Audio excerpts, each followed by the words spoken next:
de certo modo, nós vimos tratando, né, ao longo das últimas cirandas, que são as questões que nos são contemporâneas, né? Sempre nós tratamos do que é contemporâneo, mas, muito especificamente, dessas mudanças radicais que têm acontecido no campo da cultura, não só no Brasil, mas no campo do mundo, né? E eu andei pesquisando algumas coisas que eu acho que são importantes, né, para a gente poder pensar a importância desse trabalho que a gente vem fazendo há quase 20 anos. E a ciranda, ela nasce, para quem está se aproximando da escola agora, ela nasce de um interesse, inicialmente meu, porque eu sempre tive uma relação de muita proximidade com o campo das artes e da literatura, na minha formação, mesmo antes da psicanálise, ainda no campo da medicina, eu sempre tive esse interesse. Tanto que, quando jovem, com 9 anos, eu frequentei durante uns 4 ou 5 anos o ateliê da Pietrina Tchekak. Então, eu aprendia muitas técnicas de pintura, de desenho, participei de vários concursos. Em suma, tudo isso para dizer que, num dado momento da minha vida, eu fiquei dividida entre fazer belas artes e fazer medicina. E optei por fazer medicina, mas não acho que fiz mal, não, porque... Não estou te ouvindo, está fechado seu microfone. Pietrina Secati. Pietrina Tchekak, exatamente. Então, aqui na minha frente. olha só. E, então, assim, retomando, né, o que eu estava dizendo, eu acho que, aos poucos, eu fui imprimindo na escola esse interesse por esse campo, né, por essa conexão com as artes e com a literatura. E disso eu muito me orgulho, sabe? Porque não só isso fez parte da minha formação e faz parte ainda da minha formação, como eu acho que, de alguma maneira, eu inoculei isso em vários membros, inclusive os meus pares, que estão aqui já há muitos anos trabalhando comigo, e mais recentemente entrou a Sandra e entrou o Luiz Alberto. Eu adoraria que o Agostinho entrasse também, que seria interessante a gente poder contar com você, Agostinho. E nós vimos pesquisando, né? A cada ano a gente avança um pouco nesse território tão rico, e isso tem feito parte da nossa formação. Eu não diria mais só da minha, mas a de muitos da escola. É uma marca da nossa escola. Entrando assim um pouco no assunto especificamente dessa ciranda, por que a gente escolheu esse título? Eu acho que tem muitas razões, mas talvez a mais importante é justamente a questão do mal-estar que vem se dando a partir da pandemia, a partir do momento político que o nosso país viveu e ainda vive, a partir dos acontecimentos traumáticos no mundo, né?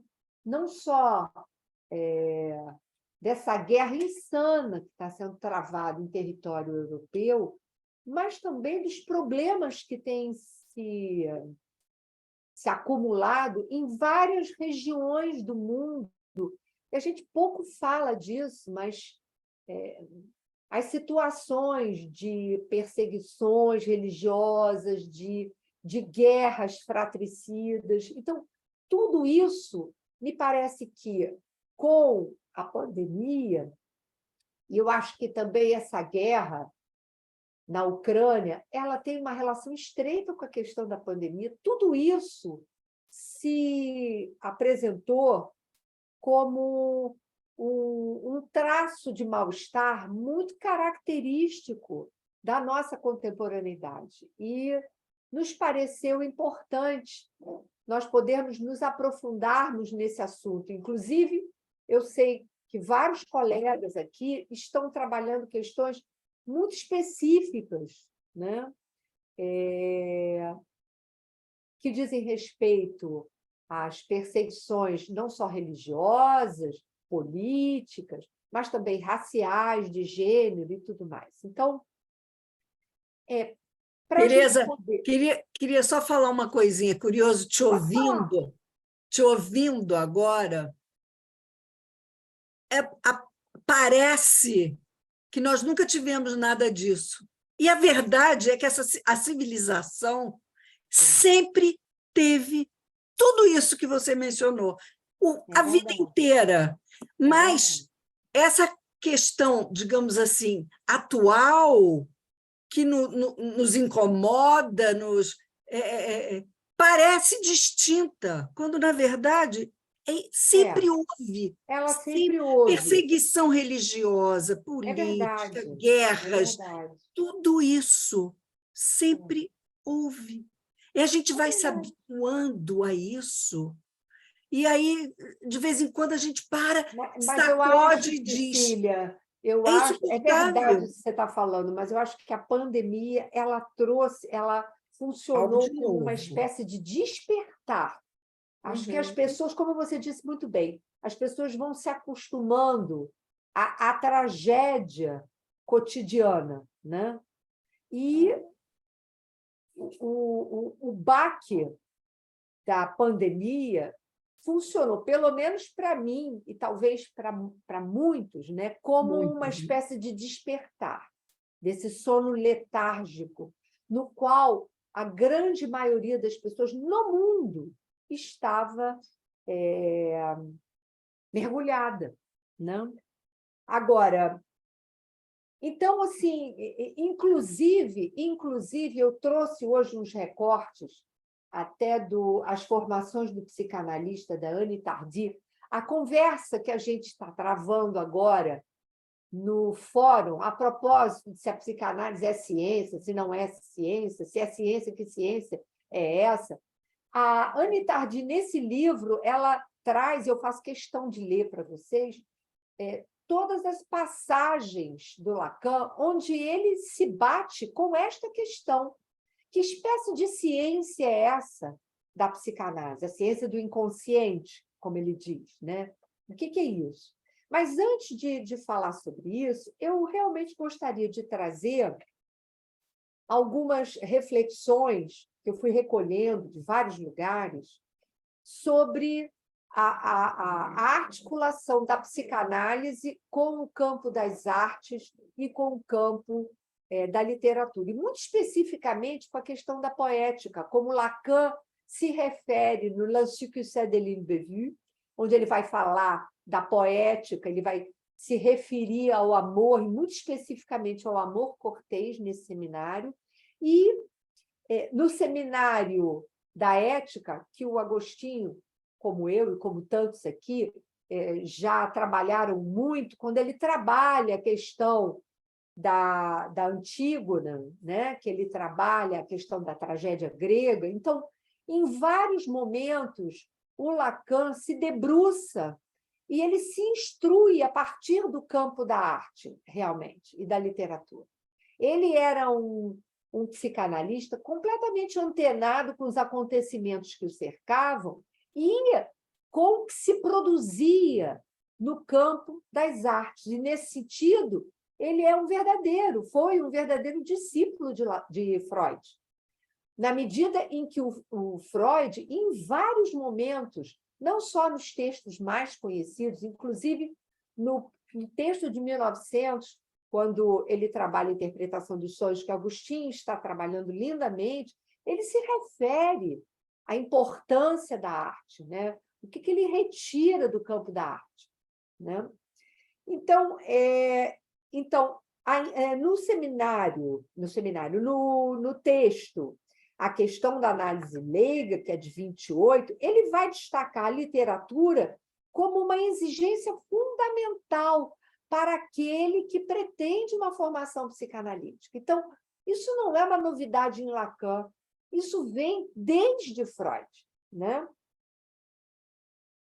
E ele também vai reiterar no texto de 1906, quando ele fala sobre o saber dos poetas, né? Desde tempos imemoriais, ele tem sido um precursor da ciência e, portanto, também da psicologia, essa é uma frase dele nesse texto de 1906, ele vai, aos poucos, trazendo desse campo da linguagem, né? Articulando esse campo da linguagem poética, da linguagem literária, sobretudo, articulando isso com a sua ciência do inconsciente, com a sua teorização sobre o inconsciente. Isso era absolutamente fundamental, né? A linguagem e a psicanálise, portanto, elas estão dispostas em domínios que são contíguos, né? Quando a gente considera os estudos sobre a subjetividade, né? Isso está muito presente, esse trilhamento, né? A passagem do caminho de um campo para o outro. E que mais?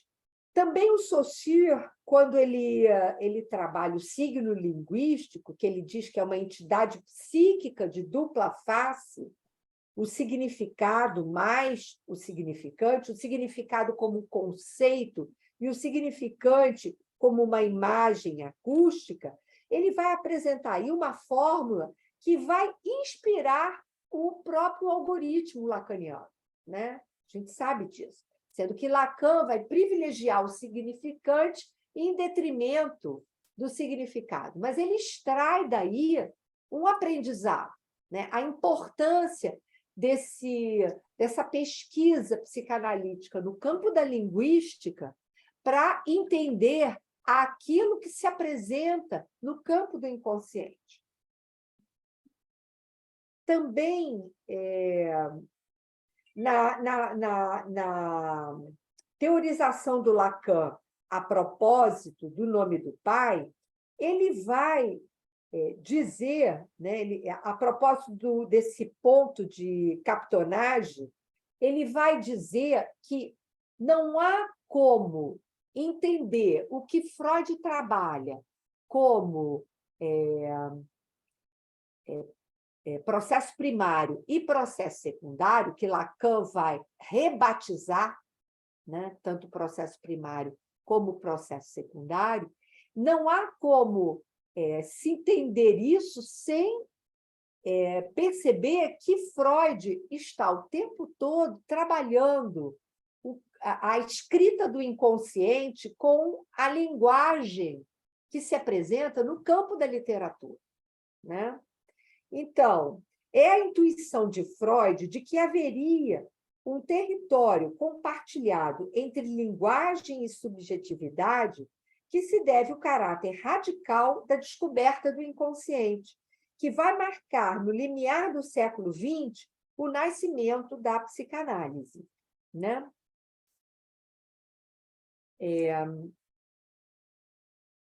A relação de proximidade e influência entre o sujeito concebido pela psicanálise e a linguagem que procuramos reconstituir leva a afirmar que o Freud ele percebia, em algumas formas de expressão linguística e literária, uma espécie de tradução do inconsciente, uma possibilidade de apreensão privilegiada dessa instância psíquica. O inconsciente ele apresenta algo, né, que só pode ser capturado em toda a sua virulência quando a gente percebe os tropeços que se apresentam a partir dessa expressão que comparece na fala, né? Que são, a gente sabe muito bem, que são as formações do inconsciente. O inconsciente só pode ser percebido, só pode ser referido a partir das suas formações. E, portanto, há aí a necessidade da fala. A fala, ela é o veículo através do qual essa linguagem, que eu posso dizer, de certo modo, esses criptogramas que se apresentam como inconsciente, podem ser decifrados, né? Em Lacan, bom, antes de chegar nessa questão, é importante dizer que a partir desse saber que se mostra que a gente pode alcançar algo da verdade do inconsciente, não é mesmo?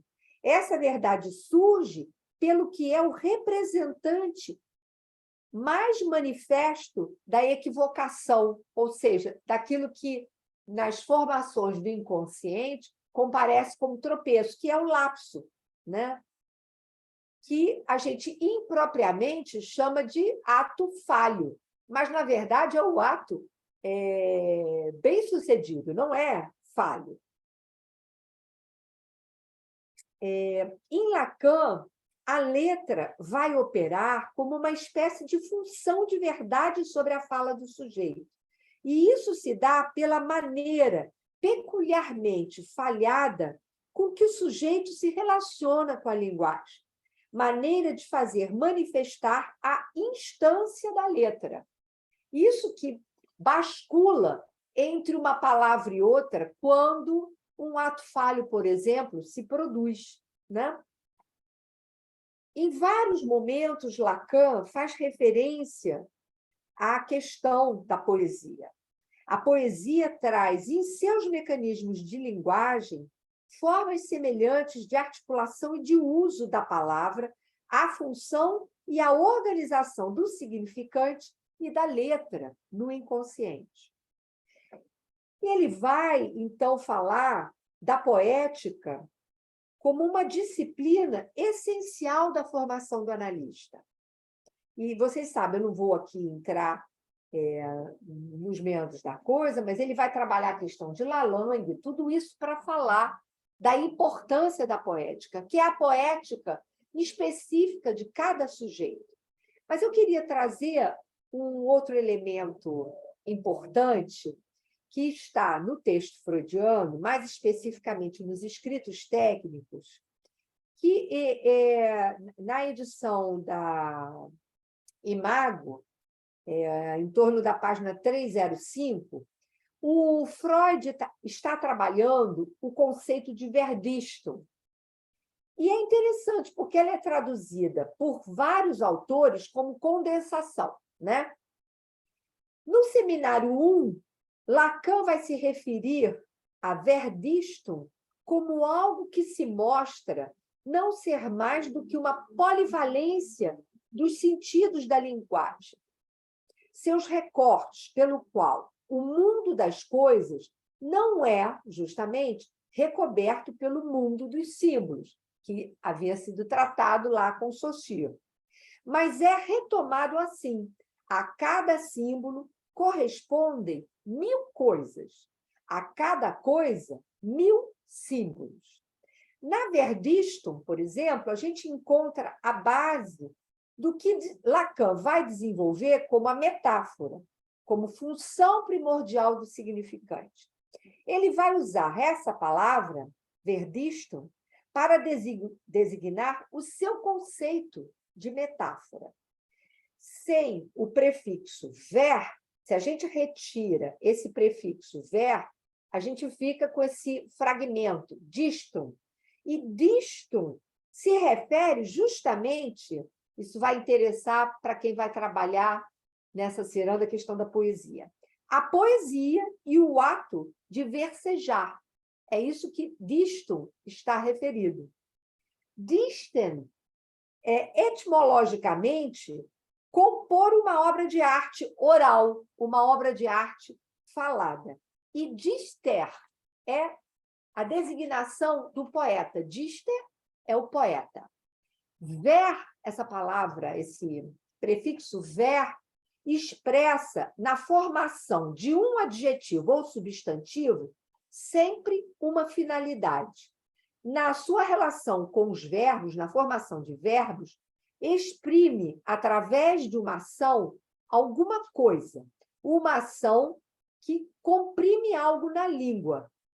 Por exemplo, diston se liga a apertar, aperto, como drang, de ver drango, refere-se à questão do recalque. Ver drango, recalque. Ver diston se liga ao apertar, né? Por exemplo, dizer o umbigo do sonho não é justamente fazer poesia. Significa que há no fenômeno um ponto que não é apreensível. Esse ponto que como é que se diz? Comprimido, né? O ponto de surgimento da relação do sujeito com o simbólico. Desse sujeito que vem do real, né? E que, ao encontrar o simbólico, produz o despertar, porque não há como o sujeito se representar. O sujeito ele é irrepresentável, mas ele é designável. Designável é a palavra? Existe isso. Ele pode ser designado. Ele pode ser designado. Entretanto, a gente pode dizer que a análise ela é em si da ordem da inspiração poética, né? Cabe ao analista buscar mais o sentido do que o inefável. O que quer dizer sentido? O sentido é que o ser humano não é senhor da sua linguagem primordial. Ele não é senhor na sua casa, né? Eu queria, até porque a gente tem um tempo aqui relativamente curto, eu queria deixar para vocês trazerem também os comentários e a importância que vocês que eu digo são os meus colegas aqui que estão trabalhando junto comigo na ciranda, e também o Agostinho, que eu incluo sempre, né? Agostinho, a Márcia também, que está aqui, aqueles que não estão tão próximos assim da organização, mas estão próximos trabalhando conosco aqui. Por que vocês acham importante esse tema? Porque muita gente está perguntando por que esse tema, né? Agora, qual a importância dele? E eu acho que tem tudo a ver com esse momento, por isso que eu trouxe o recorte do livro da Annie Tardy, essa discussão toda em torno da questão da ciência. E ela traz aqui alguns recortes importantes do Lacan, que eu vou ler para vocês. Ele diz o seguinte: o saber permanece submetido aos efeitos de captura do imaginário, né? Fazendo do imaginário a norma do real, ali onde Freud se esforçou para distinguir os dois, ao subordinar o imaginário à determinação simbólica. Isso está na página 110, no capítulo que ela nomeou de A Formação de Escola, capítulo 5. Desconhecer essa determinação produz um analfabetismo às figuras maiores do inconsciente, e aí ela está falando a palavra por palavra da metonímia, uma palavra pela outra da metáfora, e a sintaxe da frase da fantasia, que só elas saberão arrancar o augúrio ao seu desejo de entranhas, são preferidas as fantasias psicológicas variáveis conforme os efeitos de moda. Para Lacan, as escolhas institucionais dos anos 20 são responsáveis pela renúncia a fundar, em razão à especificidade da psicanálise, tanto no sistema das ciências quanto nas práticas de cuidado. As tendências, aí coloca entre aspas, biológicas ou culturalistas, da teoria, desconhecem que os conceitos da psicanálise não encontram fundamento na biologia ou na sociologia, muito embora esses domínios estejam em seus confins. Se perdermos de vista que essa experiência, cujos termos mais vivos são o inconsciente e a sexualidade, baseia-se na fala e que ela se mantém, como sublinhava Freud, no abismo que separa o corporal do psíquico, não podemos fundar a alteridade da psicanálise, o que é necessário a seu reconhecimento, nem permitir que a teoria seja extraída da captura por uma clínica do olhar. Eu vou só levar mais um pouquinho aqui. Nem no mesmo movimento, Lacan vai relacionar ao efeito de linguagem os conceitos já poderosamente articulados entre eles por Freud, que fundam a técnica e constituir na formação o espírito de uma tradição. Se a cura é uma prática de leitura e escrita do texto inconsciente trazido pela fala do analisando, a formação do analista não pode desconhecer o que a verdade do inconsciente deve à letra da linguagem, nem que, em consequência, o registro da verdade deve ser tomado ao pé da letra. E aí ele vai falar o princípio de estudos, né, liberalmente concebidos, a importância das disciplinas, que ele chama de disciplinas liberais. Ele vai fazer referência ao que seria liberal, né, as artes liberais ensinadas na universidade medieval, o trivium, que é a gramática, retórica e lógica, e o quadrivium, geometria, aritmética, astronomia e música. E ele vai fazer referência também, ela vai fazer referência também ao relatório de Roma de Lacan, onde ele declara estar disposto, olha que bonito, a endossar as ressonâncias um pouco desusadas dessas rubricas às quais Freud se referia na experiência de que a psicanálise permitisse ligar a medicina à universitas literarum e à filosofia. No momento em que ele enfrenta o problema, bem mal iniciado, da formalização que asseguraria à psicanálise seu lugar nas ciências, Lacan efetua, portanto, essa volta às fontes, volta ao que foi a recriação do sentido humano nos tempos áridos do cientificismo. A essas práticas da letra, às quais Freud havia acrescentado a mitologia e a literatura. Lacan acrescentará a do sofista, do vendedor ambulante de contos, do talmudista, do poeta, do exegeta, do filólogo. Também se pode convocar aqui o crítico e o tradutor. Foi na afinidade aceita com essas práticas que Lacan pôde autorizar-se a um comentário literal de Freud, deixar-se conduzir pela letra de Freud sem sacralização nem superstição. Gente, eu vou parar por aqui, porque eu vou deixar um tempo para a gente conversar. São 8h33. Digam lá, meus queridos pares. Eu mandaria esse livrinho para Natália Pasternak. Pois é.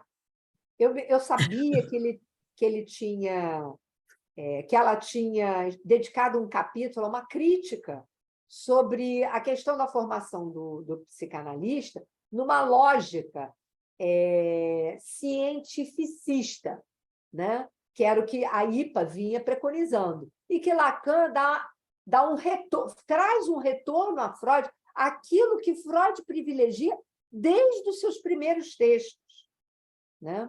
Então, eu achei que era pertinente trazer essa questão a propósito do nosso mal-estar, do nosso. Sim.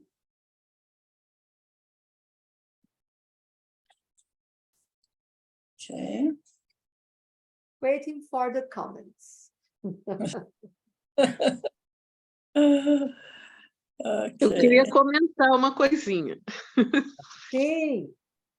Tereza, você teve um momento, um pouquinho antes de você fazer a leitura da Tardice, você falou num despertar, falando de um encontro de real e simbólico, né? Se bem eu escutei. Sim.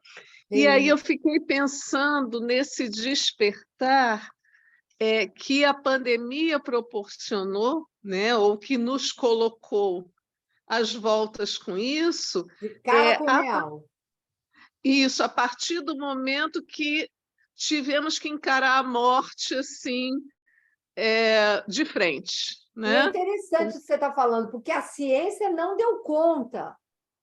A ciência não deu conta da doença e não deu conta da doença psíquica que esse corte promoveu. Né? Não está E dando até conta hoje.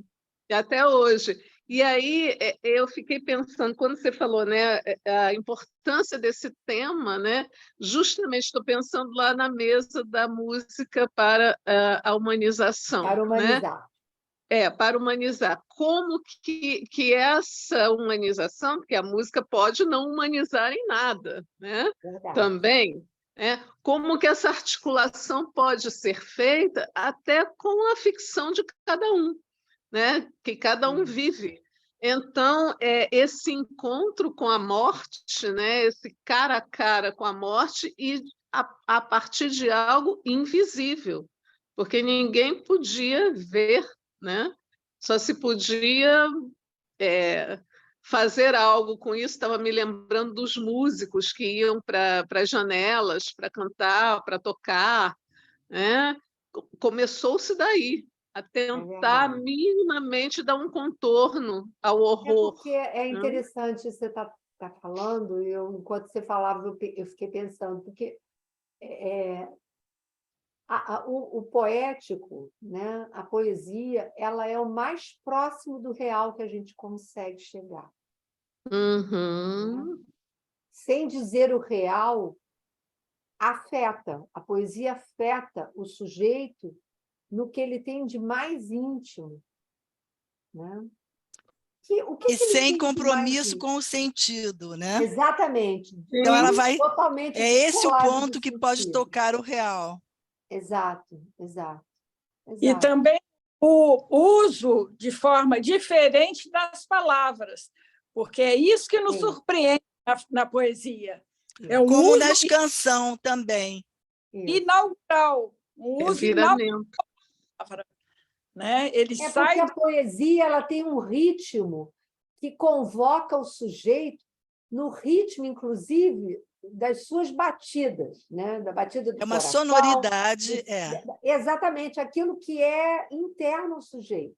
E estimo ao sujeito, não é interno. Exato, estimo é melhor. É estimo. A palavra é o sujeito. Toca o sujeito. Isso é inconsciente. Porque o que Freud chama de inconsciente, Lacan renomeia com o estatuto do sujeito. Não, o falacer, o sujeito. Ele vai chamar sujeito o que Freud havia nomeado inconsciente. Por isso, sujeito do inconsciente, porque, na verdade, é a mesma coisa. É quase que redundante. Eu queria ouvir os dois rapazes que estão mudos. Cadê? Vamos lá. Mulher sempre fala mais, não é? Agostinho, bom, deixa eu colocar aqui, então. Primeiro, por que eu estou aqui, né, já hoje? Porque quem tem analisante, que é professor de universidade... Está falhando, eu não estou ouvindo. Nem eu. Está falhando, Agostinho. A gente congelou. Você congelou. Os horários variando à medida que o semestre vai ser necessário e está falhando. Uma pessoa que faz análise comigo nesse horário... E você está congelado. Agora... Será que está com algum problema aqui? Deixa eu ver aqui a conexão. Não, é esse mesmo. Aqui está parecendo que está bem. Agora está bom, mas não estava. Uma pessoa que faz análise comigo nesse horário, teve horário na universidade, onde dá aula modificado, e aí, consequentemente, precisou mudar, porque isso acaba mudando a cada começo de semestre. E eu fiquei com esse horário, pelo menos de hoje, liberado, e eu quero ver se eu deixo para poder participar, que já faz tempo que eu tenho vontade, curiosidade de estar aqui neste grupo, e, ao mesmo tempo, eu sei também que aqui nós estamos fazendo uma espécie de prévio de preparação para a ciranda, não é? Então, eu resolvi entrar também para sentir o clima da coisa, ver por onde é que as discussões estão caminhando, com vista ao que eu posso levar para lá, não é?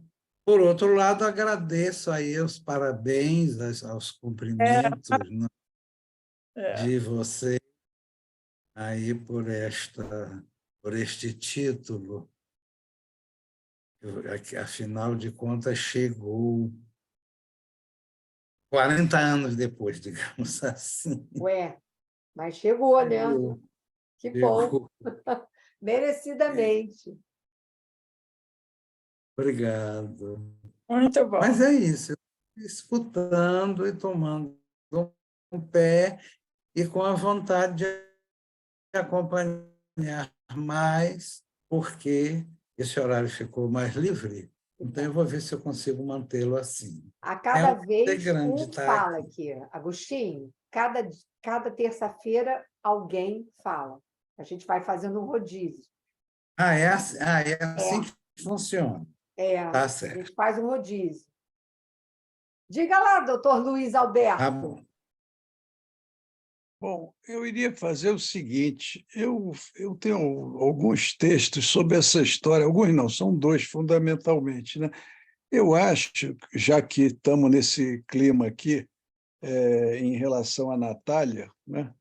Eu iria só, para não me perder, né, ler aqui 3 parágrafos do que eu disse, né, na época sobre essa questão, né, que não é de hoje, eu já tive envolvido um pouco com essa questão, psicanálise é ciência, não é pseudociência, essa história toda.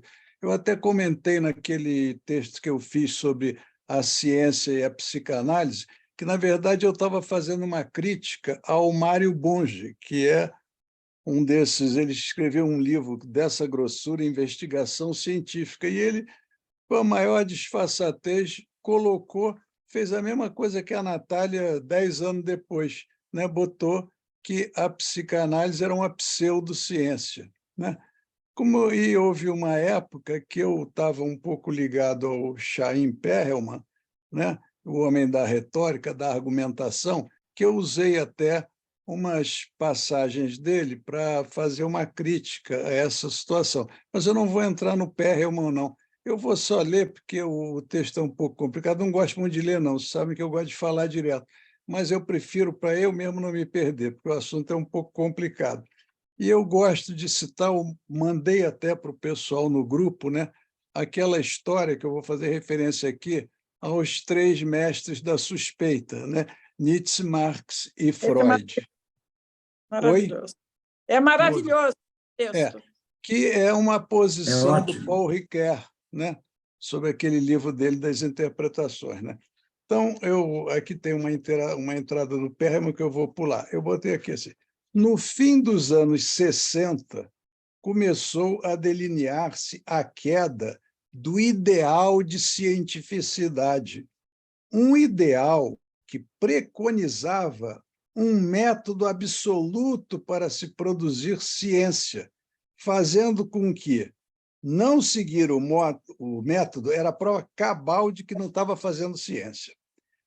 Toda e qualquer disciplina aspirava a ser considerada científica. Isso, na época, era importante. A psicanálise não é ciência, não obedece àqueles cânones do que é um discurso científico, etc. Bom, aspirava a ser considerada científica. Estar fora desse campo era ser condenada ao desprezo.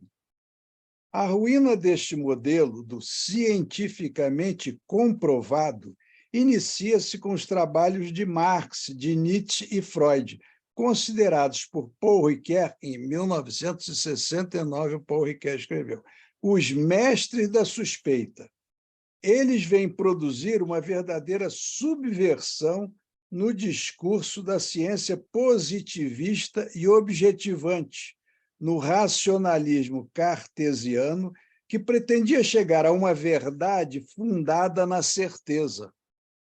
Freud, dentro da concepção da nova hermenêutica, associado a Nietzsche e Marx, vem contribuir para o rompimento epistemológico com o século das luzes, para uma positivação do fato singular, ao juntar o fato ficcional, o relato fantasioso, a ilusão e a magia no discurso da ciência. Essa é a grande contribuição do Freud.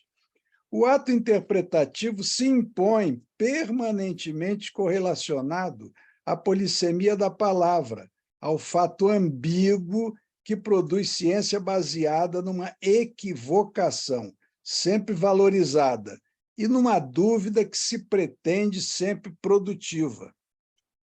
A filosofia teve, durante muito tempo, na ideia de razão, o caminho necessário para o conhecimento da verdade. Quando o ser humano argumenta, elabora, discute, ele raciocina, ou seja, faz uso da razão, e em torno dela foi centrada toda a tradição filosófica ocidental.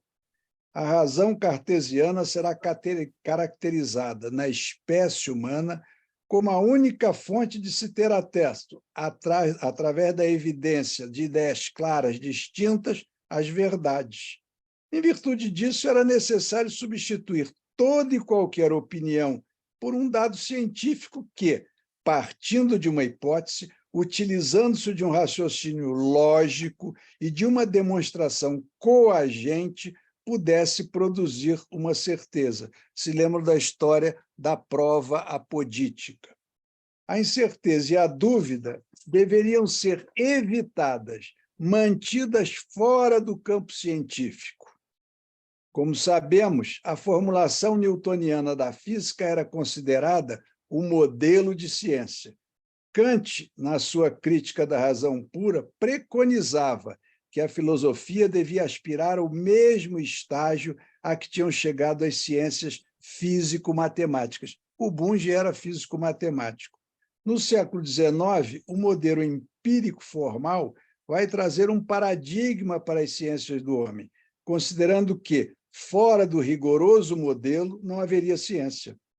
O racionalismo associará a ideia de razão à de necessidade, aos raciocínios lógicos necessários, reduzindo progressivamente a lógica ao exame das provas apodíticas. O século XIX foi uma época cujo Zeitgeist valorizava o experimento, fazia da razão dita científica o seu centro, criando uma ilusão objetivista que pretendia garantir um acesso à verdade do conhecimento. A razão torna-se o único instrumento capaz de se chegar às verdades eternas. O culto à razão vai desconsiderar o particular, o passageiro, o variável, a individualidade e a história, pois estes dados obstaculizariam a ciência. Esse positivismo não levava em consideração imaginário e simbólico, inflacionava a noção de consciência, a observação pura, negando qualquer aproximação entre sensibilidade e razão. Eu citei aqui uma passagem do Horos que dizia: valorizando os poderes de observação da razão empírica e defendendo o privilégio cartesiano da razão, o sujeito do empirismo científico deificou ciência e tecnologia. Os lógicos, com sua paixão pelo raciocínio hipotético dedutivo, acabaram por influenciar todo o pensamento contemporâneo, reduzindo o racional ao formal e postulando uma impossibilidade de outro uso da razão. Eu tenho aqui um comentário do Perman, mas eu vou só pular, né, aqui para facilitar, né? eu vou fechar aqui, porque o trabalho é um pouco grande. Eu vou só comentar aqui esse final usando, né, usando aqui uma parte final, né, que o trabalho é um pouco grande, usando aqui, cadê o... Peraí, que caiu aqui.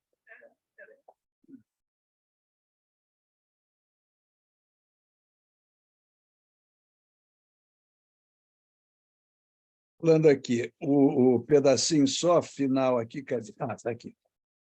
Eu aí faço uns comentários sobre a questão do Kuhn, né, do Thomas Kuhn, da estrutura das revoluções científicas. Só para fechar aqui, a visão de Kuhn se opõe radicalmente às posições de Bung, tal lá daquela citação toda que eu fiz sobre essas questões do cientificismo, né?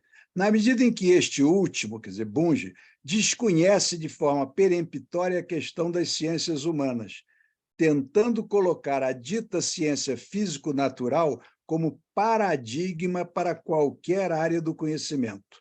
A psicanálise entra num novo paradigma. Segue a revolução sugerida por Kuhn, pelo Thomas Kuhn, né? Uma revolução permanente sobre a possibilidade de uma maior riqueza interpretativa. A psicanálise se associa à modernidade, principalmente à literatura e às artes plásticas, ao reconhecer as origens e o valor da metáfora associada ao deslocamento metonímio do desejo inconsciente, enriquecendo a interpretação do sentido que a idade moderna descobriu e nos levando aos limites do absurdo, do sem-sentido, fazendo a desconstrução de significados e não se recusando à dialética, à contradição, à ambiguidade e admitindo o valor de todas as lógicas, como admite o valor da argumentação.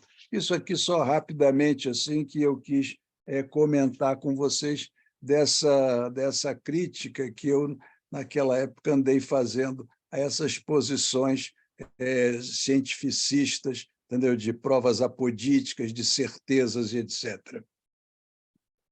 Era isso aí que eu podia Muito contribuir. bem, Luiz Alberto. Esse pensamento que você se refere é pré-moderno. Parece que ignora a questão da subjetividade e o cuidado à subjetividade que nós tanto valorizamos. Aqui, você parecia que estava incorporando Horus. Eu incorporei bem.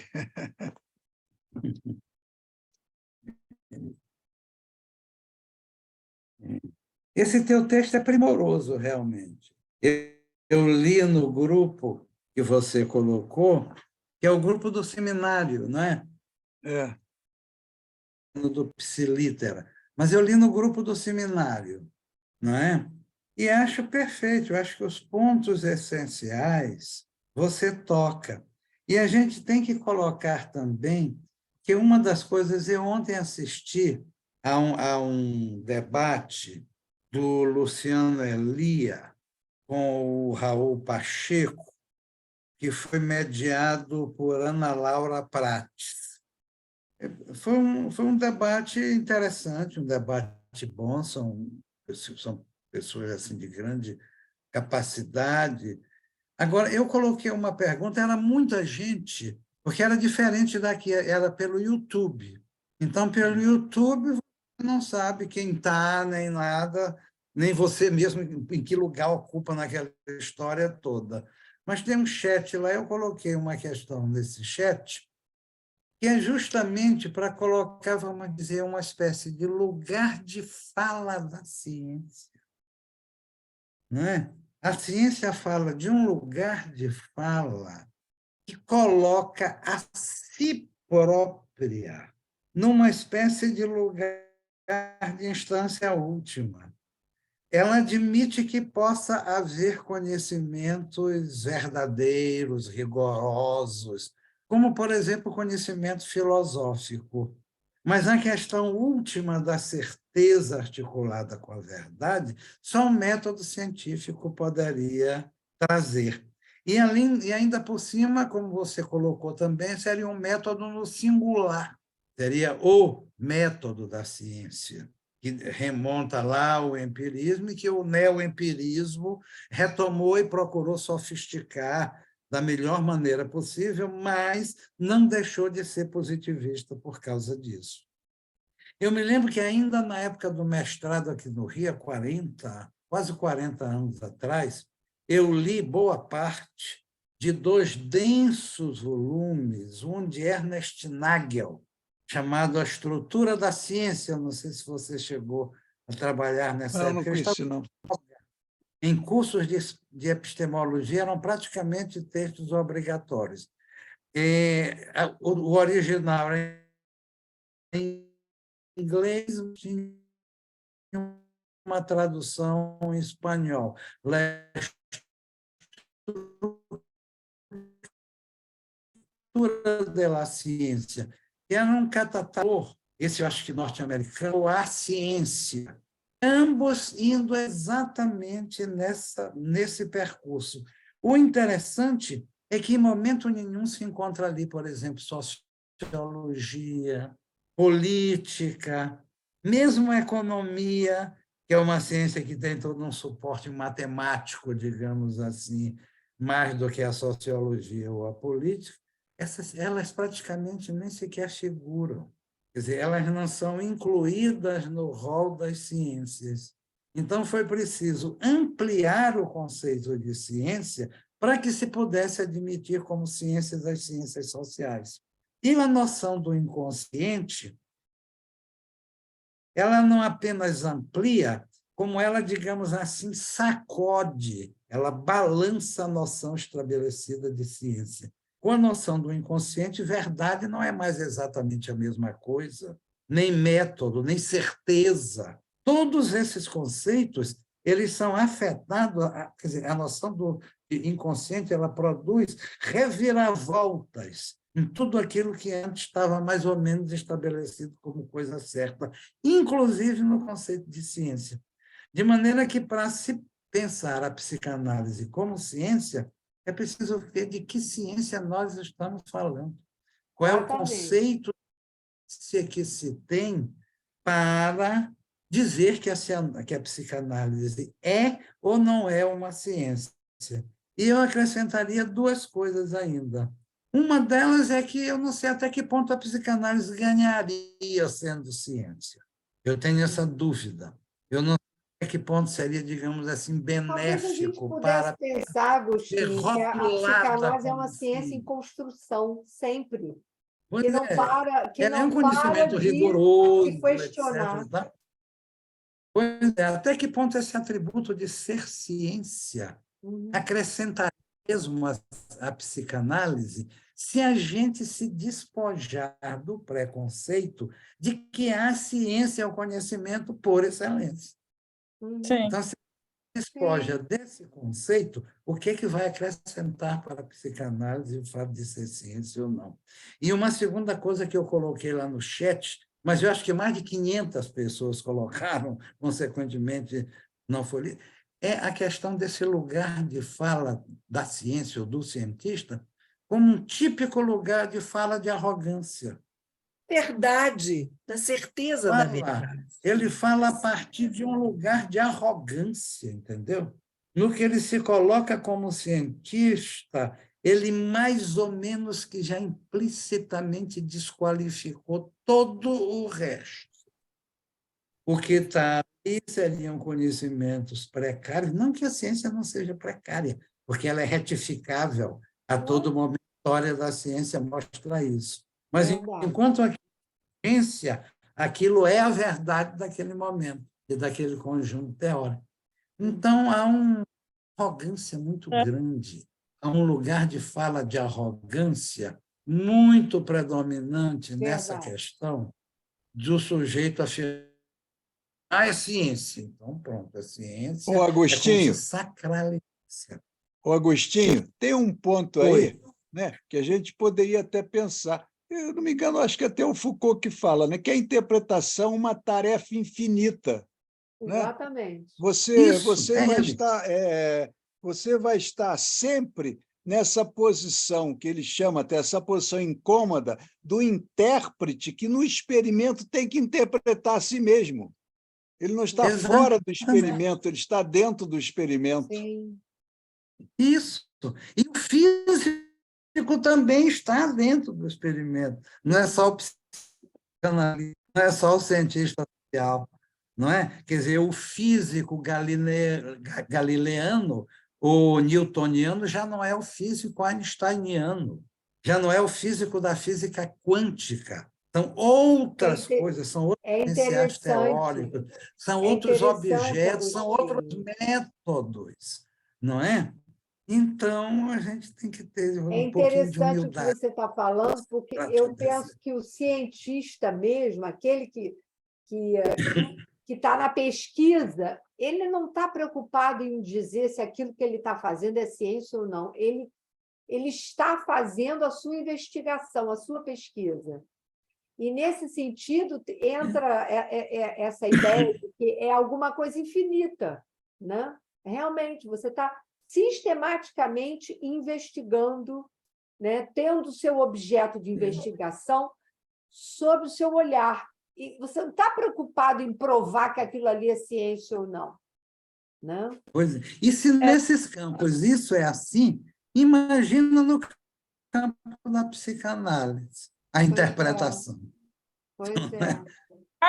Por isso que usou essa impressão, né? Tarefa infinita, a interpretação é uma tarefa infinita, é porque ela não tem fim.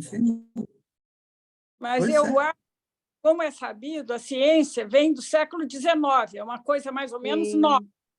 E o Lacan, de certa forma, início e meio do século passado, ele tentou matematizar a psicanálise para se aproximar da ciência. A gente sabe disso. Mas ele não estava preocupado em fazer da psicanálise uma ciência, Emília. Ele estava querendo dizer que aquilo que ele produzia... Ele não queria estar fora. Quando ele não queria estar fora nem dentro. Ele queria poder estabelecer esse território de extimidade da psicanálise. Sim. É uma nova forma de você pensar, de você fazer uso do pensamento científico. O que ele chama de ciência é o processo investigativo, não você encontrar o objeto e trazer o objeto como uma coisa terminada. Não, o objeto está sempre em deslocamento. É por isso que ele... É uma exatidão, entendeu? O Lacan procurou uma exatidão, procurou um período... Não acho isso não, Emília. Não acho isso não. Eu não acho que ele queria uma coisa exata para a psicanálise. Muito pelo contrário, não acho isso não. Ele matematiza, sim, Tereza. Né? Matematizar é uma coisa, não querer abarcar o real no simbólico. Justo o contrário. Ele fala da impossibilidade de você tornar sabido o real. Ele fala isso claramente nos seus últimos seminários. Ele vai do imaginário justamente ao real, para mostrar que o real é inapreensível, impossível de ser dito. O que ele matematiza, mesmo a partir com essa dos conceitos freudianos, são os elementos que vão permitir que a psicanálise ela tenha conceitos que partem da própria experiência de cada sujeito. Ele não fala, por exemplo, de uma coisa fechada. Ele diz que a experiência é fundamental, e a experiência no 1 a 1. Então, você não tem como matematizar isso, né? E mesmo que a matematização ela traga um rigor, não é? Um rigor que se aproxima do da ciência, ela não esgota o campo da psicanálise. A psicanálise não é nível aquelas fórmulas lacanianas. Então, aquilo ali é uma tentativa, digamos que dá uma conta parcial de um objeto que extrapola de muito aquilo ali. Porque como é que as formações do inconsciente, o próprio inconsciente, digamos assim, como realidade psíquica, pode ser matemizável com com precisão. Vai estar sempre uma sobra, vai estar sempre alguma Exatamente, coisa. sempre um resto. Esse Um resto a modelo, concluir. por mais rigoroso que o modelo seja. Exato. Exatamente nesses matemas que eu acho que ele foi seduzido, eu acho. Eu não acho isso, não. Com os Não eu acho, acho. não. Ele quis, não é? Hein? Ele bem que quis. Eu acho. Ele Olha bem só, que olha o que quis. ele diz aqui. Olha só.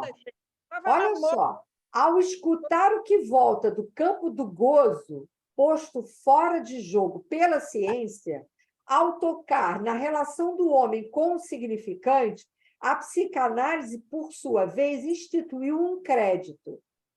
O longo companheirismo de Lacan com os saberes afins à psicanálise se esclarece pela necessidade de articular a fala e a linguagem às questões do desejo e do ser, ao enigma do sexo, ao real dos homens e das mulheres. Portanto, isto não é possível de ser matematizável, justamente.